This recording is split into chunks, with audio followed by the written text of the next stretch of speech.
tenemos que entender algo. La vida, donde hay vida hay muerte, y la naturaleza per se es cruenta, y siempre hemos tenido una relación con la muerte. El tema es que, claro, mientras yo no la vea, mientras ante mi moral no ocurra, entonces ahí es donde pego el grito en el cielo o no lo pego, ¿no? Si yo lo veo en una plaza diciendo, no, es que salvajes se están divirtiendo con la muerte de un animal y tal y igual, bueno, pero luego llego al restaurante a comer un bife de 300 gramos delicioso y no supe ni siquiera cómo matar esa res, entonces eso está bien, ¿no? Pensamos una vez más que nosotros tenemos la verdad de las cosas, la verdad de la vida, la verdad de absolutamente todo, y además de todo, no solo eso, entre nosotros mismos, mi verdad está por encima de la tuya. No, que los jóvenes y cero comprometidos y no quieren hacer y buenos para nada y cada vez no se quieren salir de su sí, claro, pero ¿quiénes son las generaciones que los están formando? También fácil señalarlos y decir que son una bola de inútiles buenos para nada, pero perdón, pues hubo alguien que los formó, ¿no? Bienvenidos a Voces y Desafíos, el podcast que te lleva en un viaje por las historias más inspiradoras y los retos más apasionantes para lograr el éxito. Soy Rocco y cada semana exploraremos juntos las voces que están moldeando nuestra mentalidad. Así que prepárate, ajusta tus audífonos y sumérgete en las historias de aquellos que se atreven a soñar y desafiar los límites.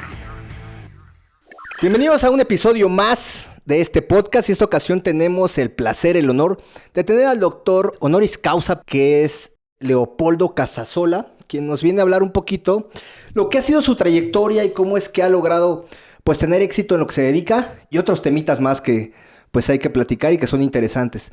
Bienvenido, Leopoldo, ¿cómo estás? Gracias, Sensei Coach. Muy bien, muy contento de estar aquí acompañándote y bueno, compartiendo con todos tus seguidores. Excelente. Y bueno, vamos a comenzar con algo que pues procuro siempre preguntar, ya que es importante para saber la raíz de dónde viene todo tu proceso para llegar al éxito. ¿Cómo fue tu niñez? ¿Cómo era Polo o Leopoldo? ¿Cómo prefieres que te diga? Polo. La banda Polo. ¿Cómo fue tu niñez? ¿Ya desde niño tenías inquietud por algún tema en especial? ¿Qué quería ser, Polo?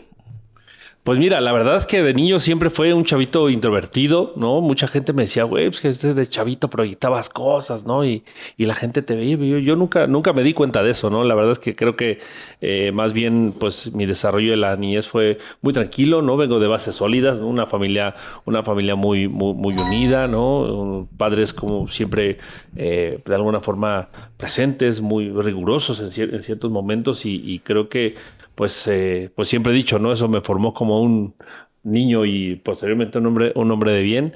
Pero bueno, siempre fui muy introvertido y a la postre pues fui desarrollando más cositas que, bueno, ya iremos platicando acerca de ello, ¿no? Sí, porque sí proyectas ser introvertido incluso hasta la fecha, pero ya cuando te conoce, pues ya no eres tan introvertido, ¿no? Pero eras un niño inquieto o siempre básicamente eras como niño bien. ¿Tu familia de alguna manera tenía una buena posición económica o eras un chavo chico con ciertas carencias? ¿Cómo era la cuestión? No, la verdad es que, mira, creo que mis papás siempre trabajaron, ¿no? Trabajaron muy duro para darnos siempre lo mejor. La verdad es que no fui una persona, un niño que haya pasado carencias ni mucho menos, ¿no? Eso también, pues al final, pues representa justamente un mérito, porque bueno, ya podemos hablar muchas veces o a la larga, ¿no? De otro tipo de cuestiones anímicas y emocionales que nos van a llevar a la búsqueda de un algo más, ¿no? Porque muchas veces decimos, ¿no? Que siempre la cuna del desarrollo del éxito en el ser humano muchas veces comienza desde el hambre, ¿no? Y no hablo desde el hambre física, sino también desde el hambre espiritual, emocional y todo esto, ¿no? Entonces, pues es bastante interesante porque al final lo que sí ha sido a lo largo de toda mi vida y mi trayectoria, pues ha sido una búsqueda constante de mí para esa mejora constante, ¿no? En el día a día, esa búsqueda de una mejor versión de mí mismo que bueno, que también creo que esa pues fue introyectada desde pequeño, ¿no? Sí, digamos que a lo mejor tus papás te inyectaron esa función de siempre estar buscando la mejora constante. No necesariamente tuviste que estar en el hoyo como a muchos, que a veces cuando alguien exitoso habla, la gente espera una historia triste, sí, ¿no? Totalmente. Pero en tu caso no es así, y a lo mejor en muchos casos no es así, no necesariamente tiene que ser así. Entonces, ok, ya eso te fueron proyectando a través de tu crecimiento. ¿Y qué querías ser? O sea, ¿con qué soñabas? Porque ya ves que muchos sueñan que ser astronautas, médicos. Yo, soñaba con ser luchador, que bueno, pues sí logré estar dentro, pero por X o Y tuve que retirarme. Tú que, porque yo jugaba con muñecos de plástico, estos que estaban acá, así, ¿no? ¿Tú qué jugabas? ¿Qué querías soñar? Mira, qué chido. Hace rato justo mi hija me hacía esa misma pregunta, ¿no? Yo tengo una hija pequeña, tiene 8 años, y me decía, oye, papá, ¿tú qué jugabas cuando tenías mi edad, no? Le digo, pues yo jugaba a los toros, hija. Y me dice, quedó así como una cara como de, ¿cómo? Y dice, no, pero en serio, ¿qué jugabas, papá? La matatena. Le digo, no, jugaba a los toros. Y me dice, no, ya en serio, papá, ¿qué jugaba? Le digo, hija, jugaba a los toros. Ah, bueno, claro, es que eran los 80, ¿ves? ¿Cómo jugabas a los toros? Sí. No quiero pensar que agarrabas un perro y le aventabas un palo. Sí, de hecho, No fíjate, me y digas. tengo esta anécdota, ¿no? Bueno, y con eso pues la cuenta muy graciosa siempre también mi mamá, ¿no? Que mi primer cortada me la dio un perro, bueno, no un perro, ¿no? Toreando al perro en el filo de la ventana, me tropecé y me fui a abrir la frente y pues esta fue mi primer cornada a los O sea, 4 neta, años. te ponías a torear al perro. Sí, desde muy pequeñito. Bueno, está bien inculcado, ¿no? Mi papá siempre fue muy aficionado a la fiesta taurina y pues digamos que era una forma en que yo me vinculaba mucho con él desde muy niño, ¿no? Y pues mis juegos, yo recuerdo, siempre eran con las toallas, toreando, incluso con mis amigos en la primaria, ¿no? Tenía un amigo también que le gustaban los toros y pues ahí jugábamos, ¿no? Que éramos toreros y esos eran mis juegos, ¿no? Esos eran mis juegos desde muy niño, ¿no? Claro, y al paso del tiempo, pues lograste hacerlo, ¿no? Por lo que, pues obviamente yo conozco parte o la base, ¿no? Que toreabas. Y a partir de qué edad comienza tu preparación? O sea, ¿cómo llegaste de un gusto a entrar a la práctica? Pues justo más o menos pues entrando en la etapa de la adolescencia, a los 13 años, mi papá siempre estuvo inmerso en el mundo de los toros, ¿no? Tenía amigos matadores, apoyaba a ciertos novilleros, ¿no? Los que van empezando, tenía amigos ganaderos y pues de alguna forma siempre estuvo muy pegado y apegado a él. Él toreaba de forma no profesional, ¿no? Amateur. Exactamente, él toreaba y pues también lo acompañaba en esas cosas. Y cuando entró en la adolescencia, te digo, hasta los 13 años empezó a apoyar a un novillero con el cual creé una muy buena relación, nos hicimos muy amigos y pues siempre andaba acompañando que a entrenar, que a las ganaderías, que esto y lo otro. Y así fue que, bueno, ya fui tomando un poquito más en serio. Un día fuimos a una ganadería y entonces me invitan ahí nada más de mirón y me dicen, oye, ¿no te quieres bajar? Y le digo, no, yo estoy a todo, ¿no? De aquí arriba, ¿no? Viendo todo lo que está ocurriendo, pero pues aquí estoy bien. No, bájate y tal, ¿no? Entonces, bueno, pues me convencen, bajo y pues fue la primera vez que ya me puse delante de una becerrita y bueno, pues así fue donde el ganadero, que era amigo de mi papá, le habló y dijo, mira, yo no sé si el chavo con el que tú estás apoyando va a ser el que va a ser torero, ahí va a ser tu hijo, ¿no? Ni se lo creía, ¿no? Ni se lo creía porque pues ahí, pues ya me preguntó, oye, ¿cómo que toreaste? Pues sí, pues me bajé y sí, ¿qué tú quieres torear? Y digo, bueno, pues no lo había pensado de forma profesional, pero pues dije, pues sí es una posibilidad, adelante, ¿no? Pero ya habías tú, digamos, aprendido algo bien o ¿cómo es la preparación para ser torero? ¿Es básicamente lo que ves? ¿Lo replicas? Totalmente empírico, es totalmente empírico, exactamente. Lo que ves lo vas replicando. Como te digo, yo iba mucho a entrenar con este chavo, con mi amigo, ¿no? En ese momento. Y sí, ahí de estarlo viendo, bueno, yo de niño también agarraba, te digo, las cosas, Sí, ¿no? eso, Y me fijaba, ¿no? Hacía como, pues ahí mis pininos, mis movimientos y era la manera en que yo comencé a todo este tema. Evidentemente, ya después cuando dije, pues sí quiero ser, bueno, pues ya fue de acercarme a los maestros y empezar a aprender la técnica, el ABC del toreo, todas estas cosas y bueno, ya fue cuando justamente comencé a abrazar la profesión ya de otra manera, ¿no? Correcto. Y en ese momento que te pusieron a hacer la prueba, ¿qué sentiste? O sea, ¿qué sentiste cuando tú toreaste al primer becerrito? O sea, X o realmente sentiste algo especial, algo euforia, ¿qué fue? No, es un cúmulo de emociones bestial, ¿no? O sea, la verdad es que estar ahí, la adrenalina, ¿no? Todo ese estrés que siente, ¿no? Yo como lo comparo mucho es algo que se enciende, ¿no? Cuando estás en esos momentos trascendentales de la vida, literalmente yo lo califico como algo que se enciende dentro de ti, como si te arrancara el motor y te empieza a subir todo y ahí ya no mides, ¿no? O sea, literalmente Claro. estás listo para ponerte frente al reto, frente al riesgo y pues para adelante, ¿no? Y es que algo que ya en la práctica real, cuando tú ya toreas con un toro bien, pues definitivamente se te va a disparar la adrenalina, Totalmente. noradrenalina, endorfinas, Todo. porque estás en una situación de peligro y entra ahí ¿cómo se llama? ¿Cómo se dice? La supervivencia. Entonces, por supuesto que es una explosión de emociones. Totalmente, totalmente. Sí, porque al final, justo, ¿no? Activamos todo este sistema primitivo, ¿no? Que es el que nos lleva a defendernos Claro. de alguna otra manera, a buscar los mecanismos de defensa para sobrevivir frente a la situación de riesgo. Pero ahí es donde viene justamente ese equilibrio, ¿no? Esa grandeza que te da el ponerte frente a ese peligro, poder dominarte a ti mismo y entonces estar dispuesto para asumir el reto de una forma muy consciente, ¿no? ¿Cuál es la mayor habilidad que tiene que tener un torero? O sea, la realidad es que yo pienso la vista y la mente. ¿Tú qué me puedes decir como viviste? Totalmente. Mira, muchas veces dicen, oye, ¿a qué edad se retiran los toreros? Yo he visto toreros retirarse a una edad muy, muy larga, ¿no? Muy, muy avanzada. O sea, ¿Avanzada qué? ¿40 años? No, y 60 y 70, ¿eh? Ok. Hay toreros que han matado o han toreado, ¿no? Ya de edades muy avanzadas, te digo, pegados a los 70 años. Bueno, el otro día veía un video de seguramente algunas personas quienes hayan escuchado algo acerca del mundo de los toros, de un torero muy famoso de los años 60 que se llama El Cordobés. Hoy el señor tiene 95 años, pasados los 90 años, y acaba de sacar un video que la semana pasada se puso delante de una becerrita a torear, a seguir toreando. ¿Por qué? Porque si bien es algo que te exige físicamente es muy explosivo, o sea, es mucha explosión, mucho esfuerzo cardiovascular. La verdad es que también requiere mucha destreza mental. Ahora, imagínate ese equilibrio entre el dominar el físico, el cuerpo, y también tener las emociones. Tener la claridad mental para poderte estar dominando en ese momento, ¿no? Claro. Fíjate que mi mamá era muy aficionada tanto a la lucha libre como al toreo. Con el paso del tiempo yo empecé a formar una mentalidad donde pues rechacé el maltrato animal y toda esa parte. De hecho, pues, lo hemos platicado, ¿no? Sí. Y hoy en día cambia mi visión a partir de ver el hecho de que nosotros al comer carne de res, pues estamos al final de cuentas contribuyendo a la matanza masiva de reses y del pollo, etcétera, ¿no? Y básicamente las prácticas tan salvajes que se hacen. Y ya comparando, realmente cambia mi visión, como te lo comenté.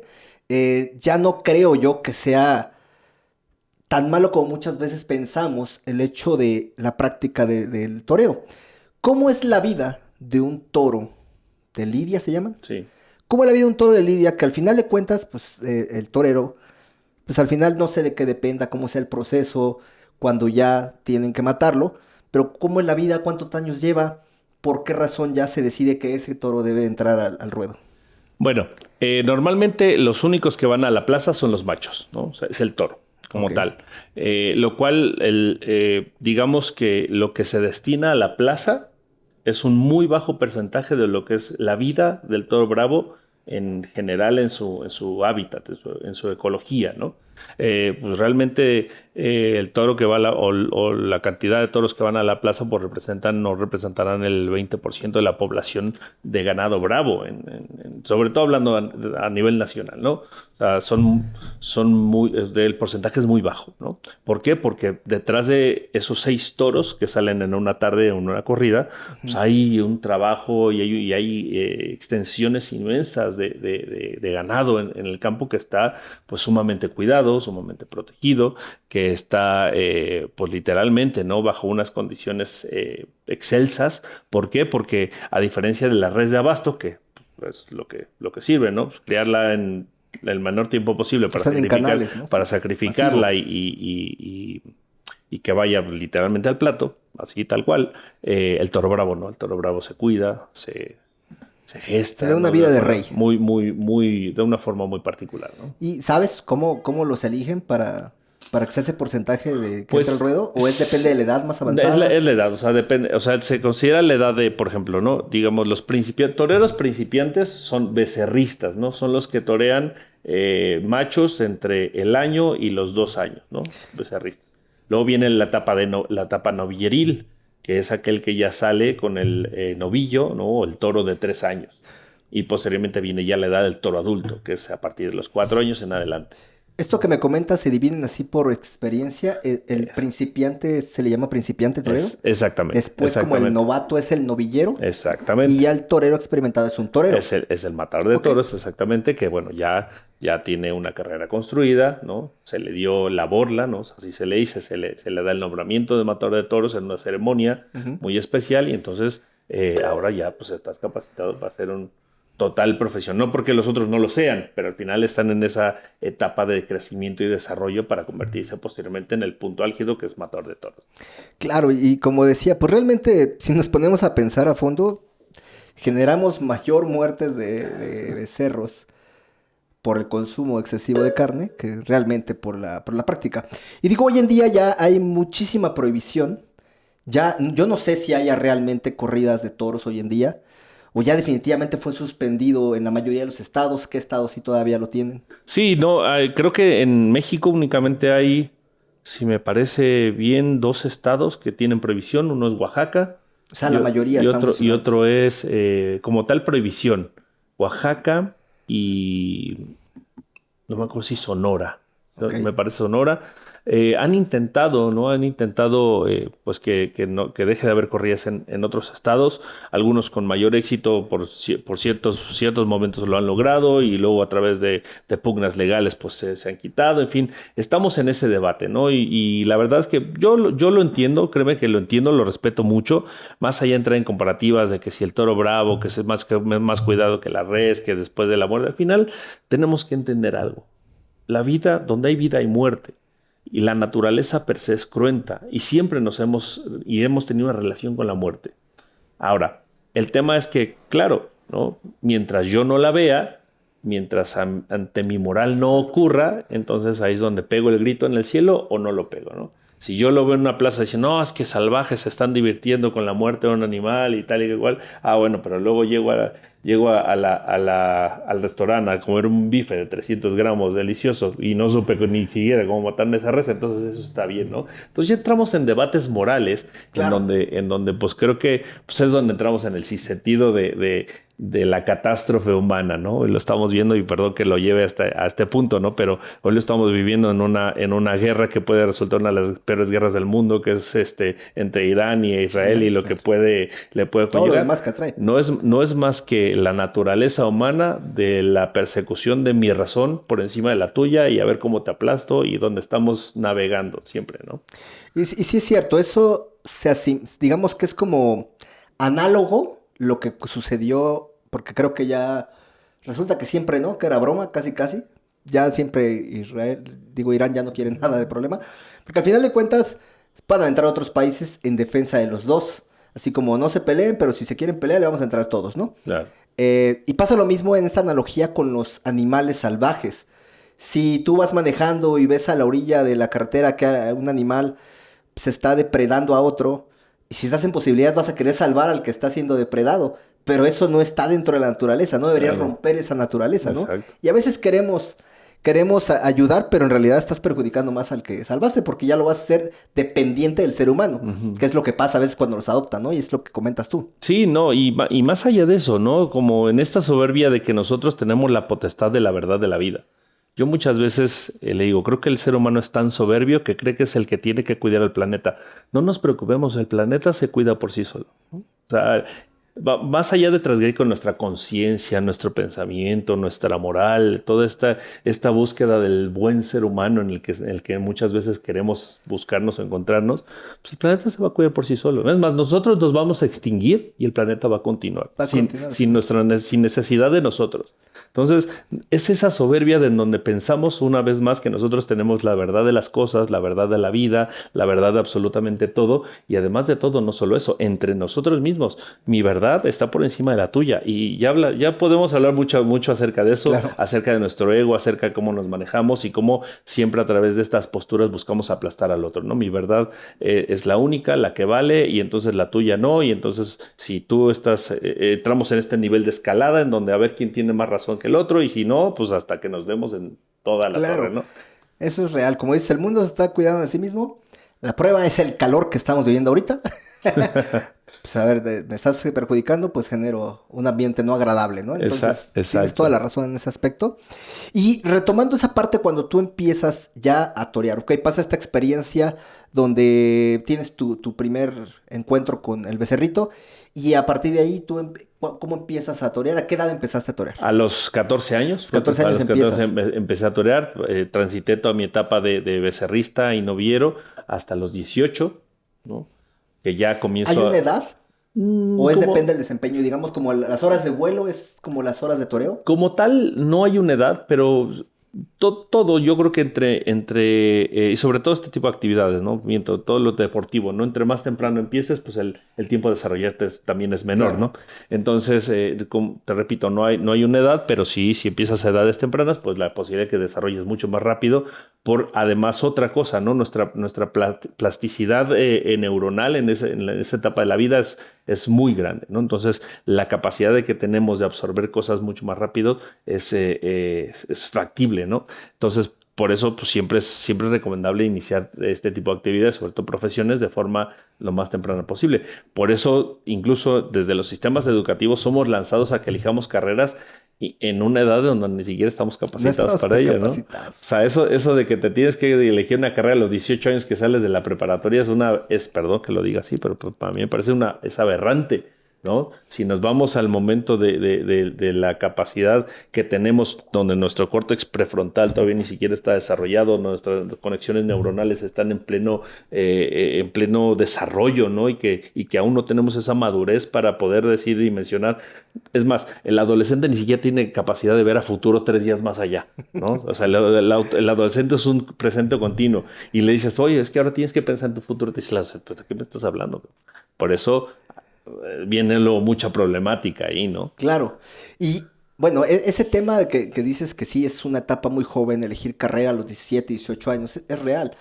¿Qué sería como lo normal promedio? Yo decidí ser nutriólogo a los 22 años. En otra etapa quería hacer otra cosa. Y que era una gran pasión, pero probablemente no me iba a llevar a nada. Hoy en día veo que los jóvenes pueden tener 25, 28, 30 años y ya no tienen esa capacidad de poder decidir a qué se van a dedicar. Pero bueno, más adelante hablamos de eso, porque eso es interesante, eso es interesante, espero que no se haga esa pregunta. ¿A qué se debe, no? Pero bueno, más adelante la respondemos. Entonces, tú de los 14 a 18, digamos, ya a los 18 ya eras torero. Yo empecé mi etapa ya profesional fuerte a los 18 años. Ok, ya O sea, como torero. no, de noviero, pero ya en esa etapa ya previo a convertirme en matador. Entonces, fue en ese momento cuando ya comienzo esta parte, ya me presento como noviero aquí en la Plaza México. Viene un momento en mi carrera ya novieril fuerte, me voy posteriormente a España donde termino de desarrollarme y donde al final pues me convierto en matador ya a los 21 años. ¿Y a qué fuiste a España? O sea, ¿es como una escuela o es allá torear? Sí, no, es una escuela. Al final de cuentas, la madre del toreo está en España, ¿no? Claro. O sea, digamos que digamos, pues como nosotros, ¿no? La madre de las enchiladas está aquí en México, ¿no? Claro. Pues la madre del toreo está en España. Y pues sí, era un sueño, era una ilusión que yo tenía, que se prestó a través de también comenzar a relacionarme con toreros españoles. Me surge esta invitación, me dice, oye, ¿por qué no te vienes a España? ¿Por qué no lo intentas aquí? Tienes capacidad, puedes. Y bueno, a lo mejor lo que parecía un sueño muy lejano se convirtió en una realidad. Y como te digo, no solo eso, sino también haberme hecho matador yo allá en España, ¿no? Fue Claro. un momento muy, muy bonito. Sí, y posteriormente mira, yo por ejemplo dentro de los deportes, pues tú sabes que ganas un trofeo, ganas los Panamericanos, ganas los locales, los nacionales, en los eventos de fisicoculturismo ganamos un Mister México. En el toreo, ¿qué rollo? ¿Qué premios tienes, campeonatos? ¿Cómo es ese rollo? Sí, no. Pues hay trofeos, hay premios acerca de los triunfadores de las temporadas, de ciertas plazas. Digo, lo importante siempre es triunfar en las plazas importantes, ¿no? Tanto de México como de todo el mundo, ¿no? Entonces, pues sí, tuve distintos premios, galardones como triunfador de distintas plazas, no solo aquí en México, en España también, en Sudamérica también. Digo, gracias a Dios, quitando un solo país que me faltó visitar taurinamente. Hablando de todos los países taurinos, el único que me faltó visitar fue Venezuela, pero todos los países taurinos los ¿Qué pisé. países eran taurinos? Bueno, son México, en Sudamérica está Colombia, estaba Ecuador. En Ecuador se terminó la fiesta de los toros por temas políticos. Perú, O sea que Ecuador se ha ido acabando de todos los aspectos. De todos los aspectos, sí, caray, esos pobres ecuatorianos. Pobres de mis amigos ecuatorianos, que además los adoro todos. Y hay amigos ecuatorianos, les mando un gran saludo, ¿no? Qué lástima los temas políticos que estamos viendo. No, pero está bien. ¿Qué otros países? Te digo, está Ecuador, Colombia, Perú, Venezuela. Y luego en Europa está Portugal, España y Francia, ¿no? Ok. España. Ahora, perdón, la pregunta puede a lo mejor sonar media estúpida. ¿Qué es triunfar en el toreo? Además de salir vivo del ruedo. No, pues sí, al final creo que es construir. O sea, al final la máxima que buscamos los toreros es convertirnos en el título de figura del toreo. ¿Qué es ser figura del toreo? Pues al final también ser ese torero que logró forjar una carrera que inspire a otros, ¿no? Que inspire a otros desde sus gestas, ¿no? O su misma trayectoria, ¿no? Entonces, eso yo creo es la búsqueda más grande. Ahora, pues es como todo y siempre decimos, ¿no? Pues el título de figura del torero no te lo pones tú, eso al final te lo va a dar la historia, la gente que va a reconocer más o menos tu carrera y que pues también pues tiene que ver en cómo triunfaste, cómo tuviste logros, como te repito, ¿no? Las plazas importantes, donde las que marcan, ¿no? Una temporada taurina y que bueno, pues que al final te van poniendo en lugares de privilegio, ¿no? Ok, y ¿tú te retiras a qué edad del toreo? Yo me retiré a los 28 años, muy joven también. Y todavía hay gente que me dice, ¿por qué te retiraste, güey, no? O sea, ¿por qué te fuiste, no? La verdad es que yo también, ya entrando a los otros temas, ¿no? Más allá de la carrera taurina, yo sí fui una persona que... Digo, gracias a los toros. Yo siempre digo, gracias a los toros descubrí el toro. Para mí es como un padre, ¿no? En donde he llevado la metáfora taurina también a poder entender la vida, ¿no? Y muchas de las cosas, conferencias, pláticas que doy, las doy en relación al toro porque me parece una gran metáfora de cómo el ser humano muchas veces tiene que afrontar los retos y desafíos de la vida, ¿no? ¿Le llamas tauroterapia? Toroterapia. ¿Existe o tú lo denominas así? No, yo lo denominé, es una locura que se me ocurrió por ahí, ¿no? Decía, bueno, ¿cómo le pongo? ¿Cómo le digo? Es un ejercicio, una plática, ¿no? Que existe en donde al final pues voy haciendo confrontaciones, reflexiones en toda esa charla y para llevar al final a la gente a desafiarse en sus miedos, en lo que representan, en cómo juegan los miedos en su día con día y entonces al final pues después de toda la plática y de toda la interacción, pues bajamos a la gente al ruedo a desafiarse frente a una vaquilla. Okay. Y a ver qué tal, ¿no? Es una experiencia diferente. Es una experiencia diferente. Básicamente es enfrentar los miedos, ¿no? Exactamente. Sobre todo eso, ¿no? Sobre todo que el miedo es una de las emociones básicas en la vida del ser humano, pero yo creo de las determinantes, ¿no? Yo creo que el miedo constituye pues el 80% del por qué las personas no hacen muchas cosas. Del no éxito. Bueno, no sé si el éxito no, pero sí al final también porque el éxito es muy subjetivo, ¿no? Es subjetivo, claro. El éxito puede llegar a ser a la esquina y el éxito para otro puede llegar a otro país. Entonces, sí, yo creo que de dar esos pasos trascendentales en la vida de alguien, ¿no? Que al final, pues no, si estamos en esa búsqueda, ¿no? Entonces, pues justo gracias al toro, ¿no? Yo en mis primeros años como matador, pues fue todo, ¿no? Relumbrón, boom, mi carrera fue explosiva. El primer año de matador, bueno, todo, ¿no? Ya sabes, ¿no? La farándula, las luces, el éxito, esto y lo otro. Claro. Y pues eso, pues imagínate, a los 21 añitos, pues yo no estaba preparado para todo eso, ¿no? Y lo que ocurrió, y siempre lo he reconocido y lo he abierto abiertamente como ser humano que soy, pues me subí en un ladrillito hasta que llegó la vida y me sentó.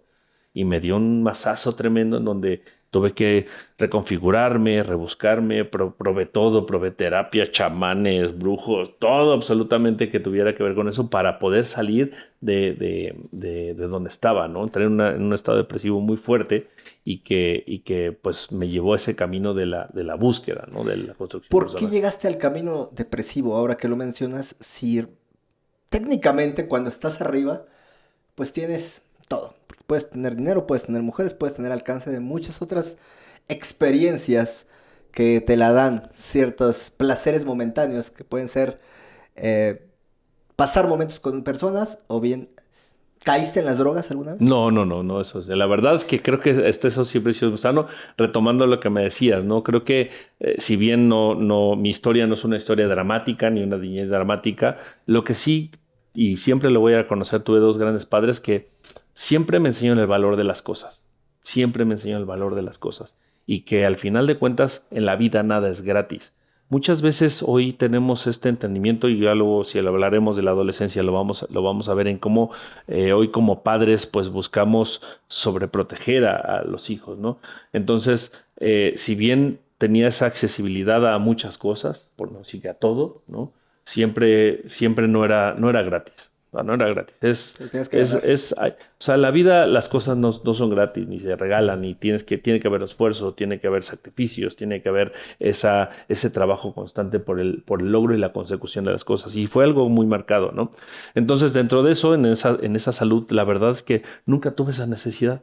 O sea, a pesar de que sí, ¿no? Te digo así, ¿no? Chicas, fama, coches, dinero, fiestas, todo. Nunca, el tema de las drogas nunca fue un tema para mí. Pero Nunca. al final lo demás era un exceso y el Sí, exceso nunca es bueno. eran excesos totalmente, ¿no? Al final no, la droga no era como tal la tangible, ¿no? La que todos conocemos, pero Claro, otro tipo de sensaciones. recompensas, ¿no? Que también tienen que ver con lo emocional, ¿no? Entonces, pues sí, o sea, de momento tienes todo y cuando crees que tienes todo llega la vida y te dice, no tienes absolutamente nada. ¿Y qué fue lo que te dijo no tienes absolutamente nada? ¿Qué fue lo que lo marcó esa pauta? Pues justamente cuando mi carrera empieza a decaer, ¿no? Todos esos amigos, todas esas fiestas, esas invitaciones que pensé que eran ya parte de mi día con día de mi vida, ya no estaban. Y volteé y dije, ¿quién está aquí, no? Y literalmente los únicos que estaban ahí pues eran pues mi representante, que era como mi segundo padre, mi familia y dos más, ¿no? Y nada más. Diciéndome, somos los que siempre hemos estado y que te perdimos un ratito, pero pues aquí estamos nuevamente para apoyarte, ¿no? Claro. Y ahí fue donde dijiste, tengo que buscar otro camino. Sí, totalmente. ¿Y qué fue el camino que buscaste? Totalmente. Tú ya desde que estabas dentro de esta etapa de torero, ¿tú ya habías empezado a estudiar psicología o fue un tiempo después? No, de hecho, era una deuda que tenía conmigo. O sea, yo si bien estaba muy bien y siempre me fue muy bien en mi carrera taurina, siempre. Lo que sí ocurrió es que yo sentía que tenía una deuda conmigo, por decía, bueno, y cuando se acaben los toros, ¿qué voy a hacer? ¿Qué más sé hacer? ¿Qué onda conmigo? ¿Qué onda con mi vida? ¿Qué onda con todo esto, no? Y esas preguntas siempre estuvo ahí, por momentos muy viva, por otros lados ahí se mantuvo latente, pero siempre estuvo. Hasta que me caso, ¿no? Ya me casé, llega mi primera hija y ahí fue donde tomé mi primer curso de coaching. Yo ya había pasado por muchas cosas, ¿eh? Te digo, psicoterapia, Theta Healing, un montón de técnicas alternativas también de psicología alternativa en la cual pues tenía esta búsqueda, ¿no? Pero justo cuando llegó esa etapa, llegué a un curso de coaching que me invitó mi hermana y ese curso, ese momentum, sí, la verdad es que marcó un giro en mi vida, un giro muy, muy, muy grande, en donde evalué muchísimas cosas, puse en perspectiva muchas cosas y donde dije, creo que hasta aquí mi momentum taurino llegó, ¿no? Y fue donde tomé esa elección de retirarme, de decir, ya no lo estoy disfrutando, ya no me encuentro tan pleno quizás como antes me encontraba y creo que es momento de iniciar otra búsqueda. Y ahí fue donde empecé, posteriormente me certifiqué como coach, ahí fue donde inicia todo mi camino en el coaching. Y bueno, el coaching como tal, para los que no tienen el conocimiento, porque muchas veces, no, sin demeritar, ¿no? Pero yo creo que el coaching hoy día, o el término coach, está muy prostituido. Claro. Muy prostituido. O sea, ya ahora ya sé algo y ahora ya porque sé algo y ya te agarré y te dije, mira, haz esto y ya soy coach, ¿no? Claro. Además eres coach. Eres un sofá. Sí. Aprende a escribir coach. Sí, ya C-O-A-C-H. Es un coach. Es un coach. Y lo más común es en el gimnasio, que nos digan coach, ¿no? Pero ¿qué es realmente un coach? El coaching es una herramienta nueva que inicia, bueno, que tiene orígenes a toda la década de los 80s, 70s, 80s. en el cual a través de herramientas lingüísticas ayudan y acompañan a otra persona a observar todas aquellas limitantes que están en su pensamiento y que no crean o no le ayuden a crear ese momentum que lo lleve a otro tipo de resultados los cuales estás buscando, ¿no? O sea, todos al final en nuestra cabeza tenemos barreras. Todos. Creencias que nos apoyan, creencias que no favorecen a los resultados que estamos buscando. Y entonces, como coach, lo que haces es literalmente escuchar la narrativa de la persona. Y esa habilidad a identificar cuáles son esas creencias, esas ideas, esas que están viéndose en la conversación, para poder identificar las que están cerrando tus posibilidades. Y entonces comenzar a crear una disrupción, un giro, insertar un nuevo lenguaje, nuevas ideas que entonces ahora sí te ayuden a crear tus resultados. Ahora, ¿por qué muchas veces la gente entiende o piensa que el coach es el porrista, el motivador, vamos, tú puedes? ¿Por qué? Porque al final caemos en la motivación. Cuando creas esa disrupción en tu programación de pensamiento, entonces pues comienza un proceso motivacional, ¿no? Tú comienzas a motivarte, comienzas a ver nuevas posibilidades y eso de forma natural te lleva a un estado mucho más eufórico y que entonces hace más fácil que consigas tus resultados. Entonces ese es el trabajo del coach, poder conocer de tal forma a tu coachee que puedas hacerle así, apretarle 3 botones y decir, no lo veía, pero ya lo vi y ahora sí estoy listo para conseguir aquello que hasta este momento no había podido conseguir. Entonces no sé si yo creo que es muy campechana quizás la forma en la que lo estoy explicando, ¿no? Pero ¿El coaching tiene base psicológica o qué diferenciación hay? Es que justamente ahí es donde viene este tema, ¿no? Los padres del coaching, ¿no? Uno de ellos, Fernando Flores, ¿no? Es un gran coach sudamericano, empieza a darse cuenta que el ser humano vive en el lenguaje y que toda la ontología, ¿no? O sea, porque viene esa parte filosófica, se da cuenta que toda la representación del yo, del ser humano, se está revelando en la forma en que él narra su vida, sus historias. Y que ahí en esa narrativa podemos, literalmente es como si yo agarro tus palabras y empiezo tú a desarmar y armar nuevos rompecabezas. Bueno, no yo como coach, sino a que tú lo veas y que tú mismo vuelvas a armar el rompecabezas. Entonces se empieza a dar cuenta de esto y entonces empiezan a hablar acerca de la ontología del lenguaje. Entonces también viene con otra persona llamada Echeverría. Entonces comienzan a hacer esta nueva metodología que al final empieza a tener mucho éxito en los Estados Unidos y comienzan a hacerse coaches de gente muy importante, de gente muy importante allá, empresarios muy importantes y empiezan a darse cuenta que la metodología es muy funcional. Sí tiene corrientes, sí tiene muchas cosas que pues, no estaban en el libro negro que tienen que ver con lo psicológico, pero como tal no hay una preparación psicológica. Okay. Entonces, como coach tienes ciertos límites en donde, por ejemplo, ¿no? La narrativa de una persona cuando no estamos hablando, oye, ejemplo, ¿no? A lo mejor me voy a meter en el ramo, ¿no? Yo siento que no puedo cargar más allá de lo que hasta este momento estoy cargando porque entonces empiezas a indagar, a ver, ¿qué está pasando? Pero entonces ya empiezas a tocar temas muy profundos como traumas, como momentos que marcaron la vida de alguien para entonces comenzar a fijar esas ideas, esas cosas que hoy lo están deteniendo, lo están absorbiendo. Y repito, como coaches y un coach mal entrenado, pues busca entrar ahí, ¿no? Y a ver, cuéntame, y a ver, y entonces ya se van ahí a querer. Y cuando llevan a una persona y si no la sabe sacar, ojo, es bien peligroso. O sea, es como estar ahí tallándole la herida. Exactamente. ¿Qué tan bueno es? Porque yo nunca he ido a una como sesión de coaching, pero he sabido de gente que va y justamente terminan sufriendo, terminan llorando y terminan regañados. Digo, si voy a ir a una sesión a que me cagote, no voy a ir, me voy a parar y voy a madrear al coach. Pero, ¿si es ese rollo o es algo, digamos, que está sesgado? No es real. Está muy sesgado. La verdad es que está muy sesgado. O sea, ¿por qué? Porque también repito, ahora voy al curso que te dije que cambió.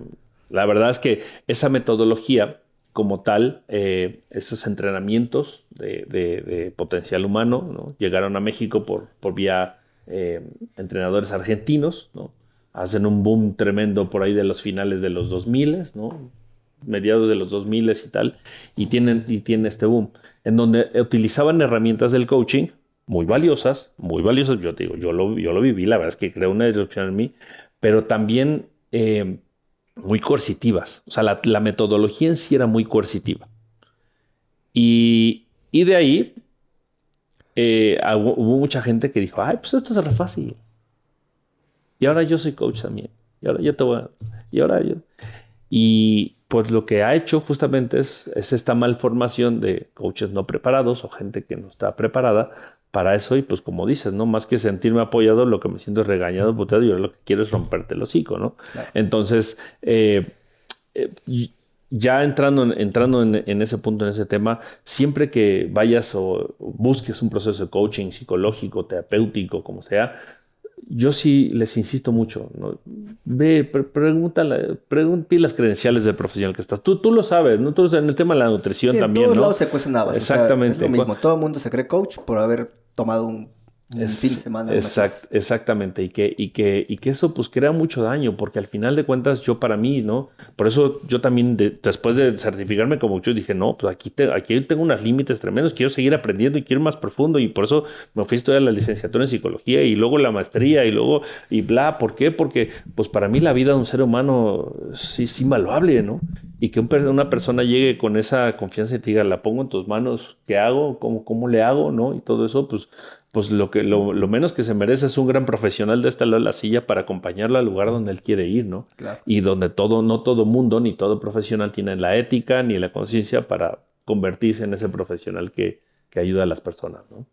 Ok, entonces tú tomas ese curso de coach y después, ¿qué sigue dentro de tu formación? ¿Por qué decides tomar algo más? Justo fue donde dije, no, aquí hay muchos límites y muchos limitantes. Por tanto, yo no me atrevo a ir a lugares donde no estoy preparado para ir, ¿no? Donde ya eran espacios de terapia, de psicoterapia.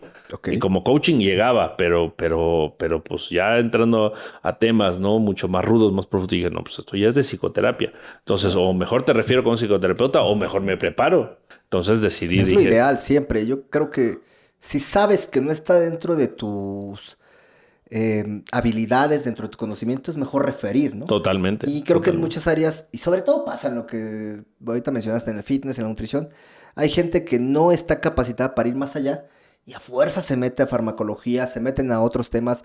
O pasa a veces el médico que en realidad no sabe de los suplementos. Claro. Y dice, te va a hacer daño. No, hay que cerrar las barreras a lo que uno es y a lo que uno sabe. Entonces, en este caso, tú decidiste mejor avanzar en lugar de meterte en un tema que no era. Totalmente. Y qué bueno, este es un temazo porque al final, mira, y lo abrazamos desde tu tema, desde lo que te compete a ti, ¿no? A mí me consta y soy parte, ¿no? Y él es por qué estoy aquí, por qué también decidí ponerme en tus manos temas de nutrición, porque sé que eres un profesional que estás en la búsqueda constante de eso, ¿no? Del ser cada vez mejor profesional de lo que haces, ¿no?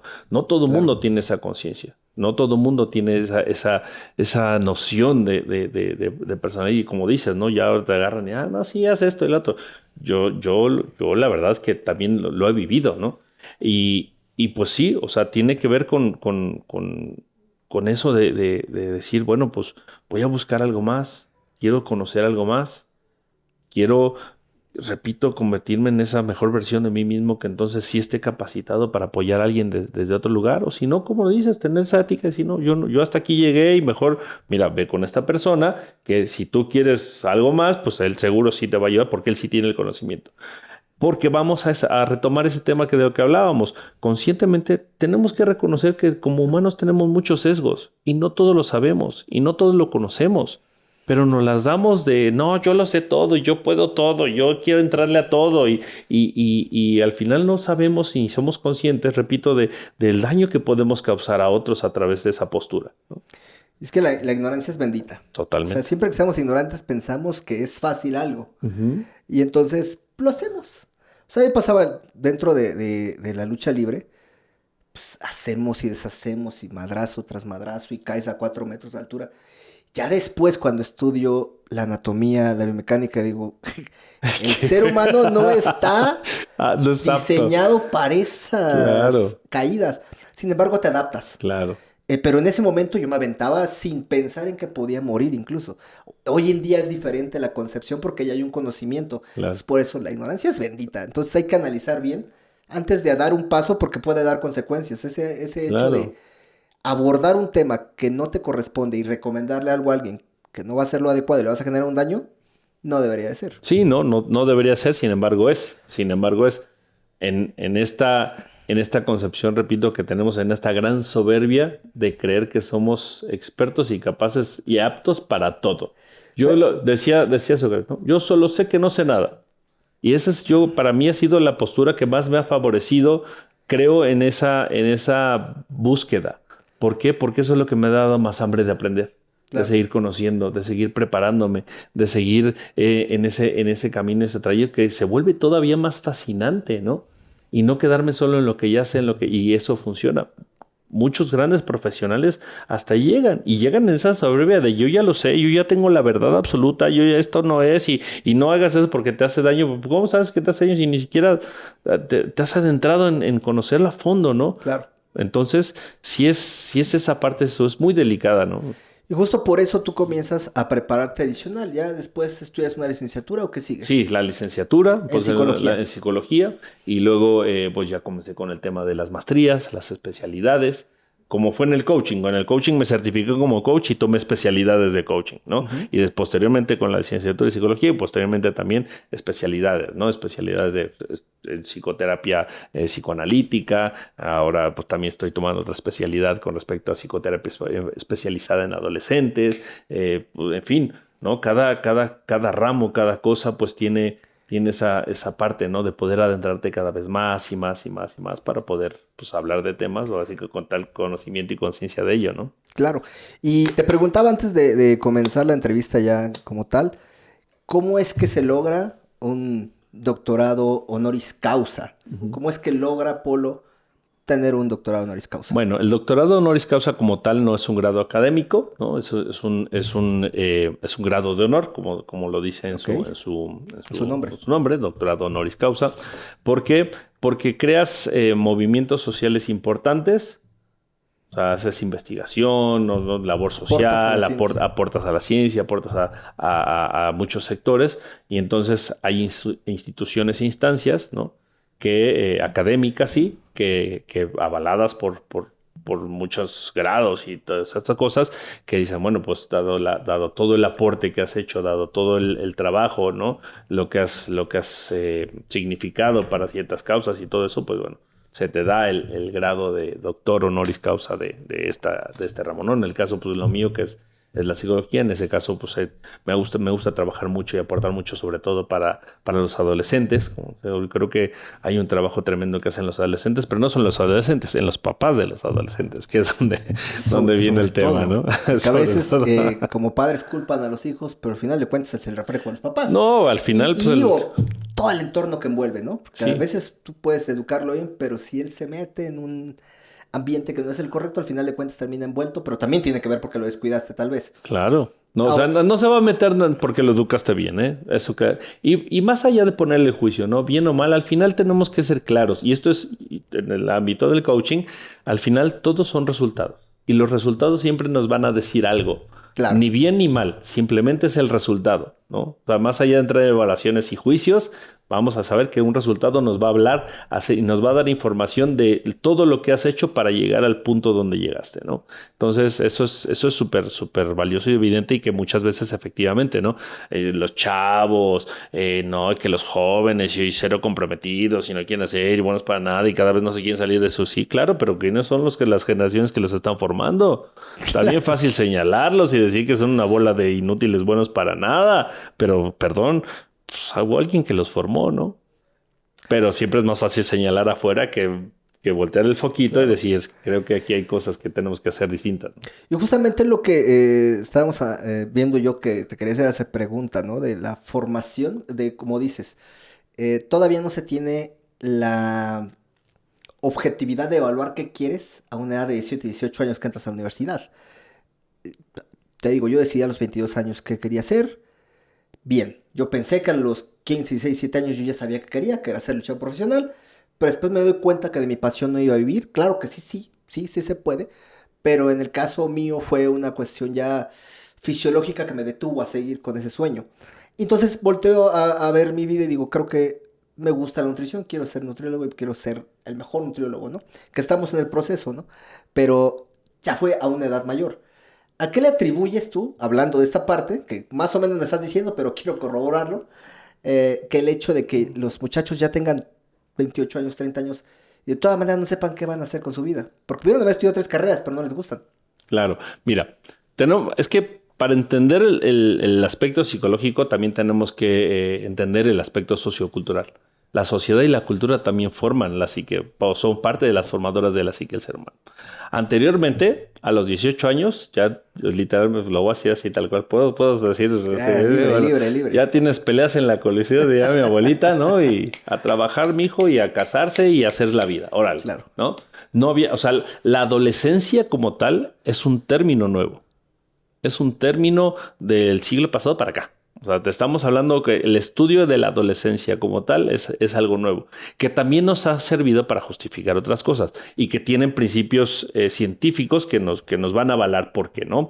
Pero antiguamente eso, la adolescencia no existía. Tú llegabas a la edad madura y pues lo veías, ¿no? Por ejemplo, mis padres se casaron de 22 y 19 años tenía mi mamá, y anteriormente, si hablamos de nuestros abuelos, igual, ¿no? O sea, súper jóvenes comenzaban una vida y comenzaban a formar un patrimonio y bla, bla, bla, y entonces hacían otro tipo de cuestiones, claro, ¿no? ¿Por qué? Porque como tal, esa etapa de la vida no estaba estudiada como hoy lo está, ¿no? Entonces viene... ¿Qué es la adolescencia? La adolescencia justamente es esa etapa de formación en donde psicológicamente el ser humano está terminando de construir su personalidad. A esa etapa estamos terminando de construir nuestra personalidad. Digamos que es como un quesito grulla, ¿no? En donde... Digo, no quiero meterme en mucho tecnicismo, ¿no? Pero digamos que la psique del ser humano se comienza a formar en la creación del Edipo, que algunas ya habrán escuchado el complejo de Edipo. Bueno, claro. No me voy a meter eso. Algo vi de psicología. Ahí es donde nosotros comenzamos a formar la personalidad, pero en esa etapa quedamos como quesos, ¿no? Como quesitos gruyères, ¿no? Entonces lo vamos acarreando, bla, bla, bla, y vienen las demás etapas del desarrollo, en fin. Digo, no quiero entrar mucho en tecnicismos hasta llegar a la etapa de la adolescencia, que empieza entre los 12 años hasta hoy. Ya estamos hablando de adolescencias tardías que pueden existir hasta los 30 y pasaditos, ¿no? Ya hoy más, ¿no? Y justo ahí en esa etapa, como ahora en neurociencias, vamos a hablar de la neurobiología, nuestro cerebro apenas se está terminando de formar. Digamos que el cerebro se va formando desde dentro hacia afuera. Entonces, el córtex o la corteza prefrontal se termina de desarrollar, se dice que hasta entre los 21 o 22 años aproximadamente, ¿no? Entonces, nuestras conexiones neuronales van y todavía son muy moldeables. Por tanto, todos esos rasgos y sesgos de la personalidad que no terminaron de formarse en la niñez, en el Edipo, terminan de formarse en la adolescencia. Por eso los berrinches son los mismos. A los 2, 3 años, cuando estás en el Edipo, estás pataleando contra el piso y te tiras. Y a la adolescencia, pues son los portazos, el no me hables, no quiero hablar con nadie, me cierro en mi... Es lo mismo, nada más que en otra etapa de la vida. Sigo siendo adolescente a los 37 años. Sí, no, yo también a los 44. Oye, yo había escuchado esta definición. Adolescencia es que adoleces de la conciencia. Por eso la cajoteas tanto. No, yo también lo tenía hasta que mi maestro de la especialidad de adolescencia me dijo, no adoleces de nada. Viene de adolecere, que tiene otro término. Digo, no lo tengo aquí, lo vamos a buscar exactamente, pero no tiene nada que ver con adolecer. No tiene nada que ver con la conciencia. Con adolecer de la conciencia. Yo también tenía esa idea y me la habían vendido. Fíjate cómo somos, ¿no? Nos venden ideas y nos las creemos. Es un chisme que se va replicando y si uno no consulta... Exacto. La adolescencia, y te lo prometo, yo como profesor, yo decía, no, la adolescencia es porque viene la palabra de adolecer, ¿no? Donde adoleces de ciertas características. Me dice, no. Viene del término adolecere, que te digo, lo prometo, lo voy a buscar. Más ahorita me voy a meter a Google a buscarlo. Digo, para que toda la gente no se crea, justamente los que ven mucho TikTok. Exacto, no crean una verdad absoluta. Nadie tenemos la verdad absoluta porque al final de cuentas puede que me equivoque. Mira. Justamente, la palabra adolescencia proviene de adolecere, que es del latín, que significa crecer a pesar de todo y con dificultades. Ok. Entonces, efectivamente, es una época y una etapa de la vida de las mayores dificultades, en donde te haces esa transición, en donde no eres niño, pero tampoco eres adulto. Y ahorita no eres niño, tampoco niña. No, exactamente. Por eso hablamos de las adolescencias cada vez más tardías, ¿no? Entonces, ¿a qué le atribuyes que se haya extendido la etapa de adolescencia? Pues ahí ya justamente sí. Digo, en tu opinión, porque tampoco es como Sí, que no, uno no, sepa ciencia cierta. no. ¿A qué crees tú? Yo creo que al final, repito, no es que se haya alargado, sino que hoy los chicos no tienen esta necesidad de salir pateados de la casa porque pues al final pues tienen un nicho que los sigue sosteniendo Claro. a pesar de edades cada vez más adultas. O sea, no tienen esa necesidad de salir a la búsqueda de una vida porque al final de cuentas pues el contexto que los abraza pues los sigue sosteniendo como tal. Entonces pues al tú no tener esa necesidad tampoco de búsqueda pues no la vas a crear, ¿no? O sea, no hay nada que se cree si no hay una necesidad detrás de ella, ¿no? Claro. Entonces, justamente, pues sí tiene mucho que ver y yo como lo digo y muchas veces lo comparto en escuelas para padres, le digo, el problema aquí no tiene que ver con la revisión de lo que el síntoma nos está diciendo que es el adolescente problema, sino más allá del contexto que lo está formando. Porque al final el síntoma tiene una causa y la causa no es el síntoma. Por tanto, para curar el síntoma, tengo que ir a revisar la causa. No, y es que antes tal vez las causas eran menos, ¿no? Porque no teníamos esa accesibilidad a tanta información. Totalmente. Ahorita como hay información de todos lados y de muchas cosas y diferentes opiniones, pues se hace un desmadre. O sea, Sí, no, totalmente. si de totalmente. pronto uno dice, puta, yo vi que para la caída del cabello era este shampoo y me dice este cuate que es el otro. Ahora imagínate con todo lo demás que existe, ¿no? Entre que hay coach, entre que hay psicólogos, entre que hay cuates que de alguna manera se especializaron en un tema, ¿no?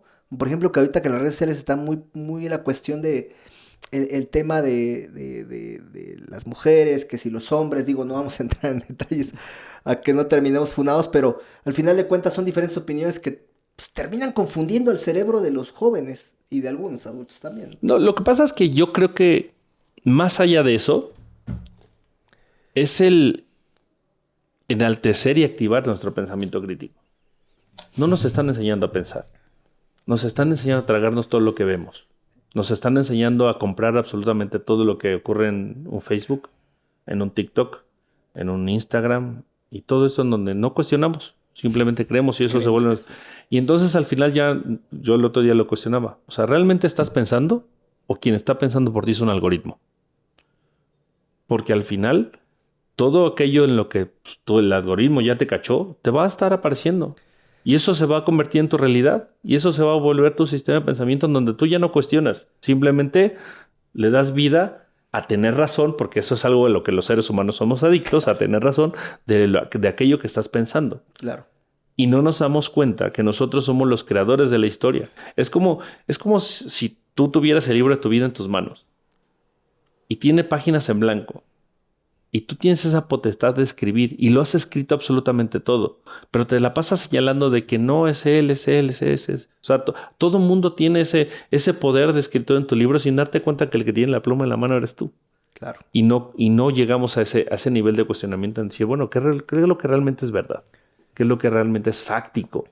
¿Qué es lo que realmente me hace sentido? Pero no me hace sentido desde que lo vi en esto, sino me hace sentido porque ya lo investigué, ya me dio la certeza, dije, ¿a poco sí es cierto, no? Y entonces me di esa tarea o me di esa tarea de poder investigar más allá del tema y que entonces lo validé. O dije, chinga, no, pues no, como ahorita, ¿no? Decían, pues es que yo creía que adolescente significaba de adolecer. Y dije, y yo también, hasta que en su momento llegó alguien y me dijo, no, y yo le puedo haber rebatido, no, claro que sí, adolescencia viene de adolecer, güey, y aferrarme a mi verdad, porque además claro. lo vi en TikTok, cabrón, ¿tú qué vas a venir a decirme a mí, no? Y además, no solo eso, te voy a matar porque estás equivocado y me estás confrontando porque me estás haciendo querer ver mal, ¿no? Y pues es parte de la vida. Es verdad, y yo siempre empiezo mis clases de los cursos. Obviamente, para quien no sepa, pues damos cursos de fitness, todo lo que tiene que ver con fisicoculturismo y nutrición, ¿no? Y siempre empiezo que yo no tengo la verdad absoluta. Y mira que está cañón que realmente alguien no quiera tener la verdad absoluta, porque eso te da un posicionamiento y una autoridad que a veces solamente es efímera porque no siempre uno está posicionado. Pero en la realidad nadie tiene la verdad absoluta. Y siempre les digo, lo que yo les expliqué este curso, no me hagan caso. ¿Por qué? Porque quiero que vayan a investigarlo y que formen justamente ese pensamiento crítico, donde digan, ok, voy a formar un criterio. Ok, Rocco me dice esto. Ismael Estrada me dice el otro. El profesor Jonathan Venegas me dice esto. Voy a formar de acá, lo voy a poner en práctica, me funciona, voy a ir a investigar, porque a veces tenemos errores. Yo la otra vez me escuchaba en un video, en una clase, y decía yo, las fibras blancas son de resistencia, hablando de fisiología muscular, ¿no? Y deportiva. Cuando en realidad no, las fibras blancas tienen que ver con la fuerza, con la potencia. Y yo decía en una clase que eran las fibras de resistencia. Se te van las cabras, por eso no nos hagan caso de 100% todo. Escuchen, sí. Vayan a corroborar la información, así como ahorita corroboraste lo de la adolescencia, porque pues se te había a lo mejor ido, a lo mejor no querías dar una información que no era muy correcta, mejor lo busco, lo cercioro, y ahora sí, ya puedo ponerlo en práctica. Y aún así, aunque esté con evidencia científica, a veces no se amolda a algunas personas, a algún tipo de población. Bueno, lo cambio. Formen un criterio, como bien lo dices. Esa es la palabra clave, el criterio, la formación del criterio. ¿Por qué? Porque al final la formación del criterio tiene que ver con eso, con aprendizaje, ¿no? Información, puesta en práctica, confrontación de la información y posteriormente validación de la información, ¿no? Y ahí es donde entonces tienes esa potestad de decir, claro, aquí, y sobre todo también entendiendo que ese es tu criterio y que tu criterio no tiene nada que ver con lo del otro. Claro. Y que entonces tú eres una parte de un punto en la diversidad de la infinidad de las posibilidades del pensamiento y que pues ese es el pedacito que te tocó y que a lo mejor le funciona a alguien más, por supuesto que sí. Digo, voy a poner mi ejemplo, si me voy a ponerlo, ¿no? Claro. Como yo soy fiel creyente de la cetogenia, ¿no? Y lo hemos ¿por qué? Porque lo estudié, vi qué onda con el keto y con lo cetogénico, lo puse en práctica, me sirvió, me funcionó, me ha gustado para los resultados que yo busco, que los resultados que yo busco no son los que tú buscas, ni los que busca el otro, ni los que busca él, ni los que busca el otro. Claro. Y que entonces yo sé que eso me funciona a mí y que te lo puedo compartir como algo funcional para mí, como mi camino, que a lo mejor te puede servir en cierta parte, pero no en la totalidad del caso. Claro. Y entonces tú mismo tienes también esta potestad de formar tu propio criterio y formar también tu propia validación de las cosas. También sabiendo que ese es el tuyo. Y claro, que el tuyo no tiene que ver con el del otro, ¿no? Y de hecho es el mejor ejemplo. Cuando tú me dices, estoy aplicando keto y me funciona, lo que dije yo. Al final de cuentas, mi criterio, con base en todas las fuentes que yo he estudiado, pues como especialista de nutrición, te digo, sí puede funcionar, pero no es necesario. Sin embargo, si tú estás cómodo, adelante. Es simple y sencillamente ver si para ti es factible. Para ti es factible y es sostenible, adelante. Pero si para Juanito Pérez hacer una keto es morirse de hambre, y ay, los carbohidratos los extraño, y bueno, entonces no es factible, no es lo ideal para ti.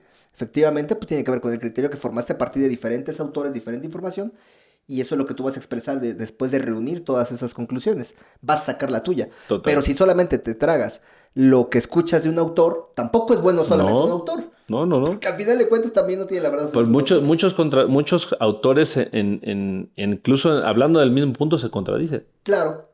Se contradicen. Eso es correcto, por eso no te puedes casar con uno solo. Porque cada uno también tiene su propio criterio. Es correcto. Volvemos a esa parte, ¿no? Y la pregunta es, ¿tú te has encargado de formar el propio?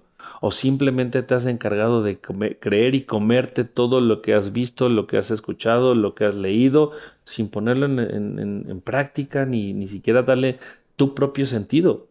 Porque eso es lo bonito de la información, que la puedes abrazar y al abrazarla, pues al final le vas a dar tu propio sentido, ¿no? Entendiendo que no tienes la verdad, simplemente es eso, es tu sentido. Es tu sentido en donde estás formando tu camino, estás formando tu propia trayectoria hacia el lugar en donde tú personalmente quieres llegar. Porque el lugar donde tú quieres llegar no es el mismo lugar donde quieren llegar los demás. Y eso también tiene que ser muy, muy, muy claro, ¿no?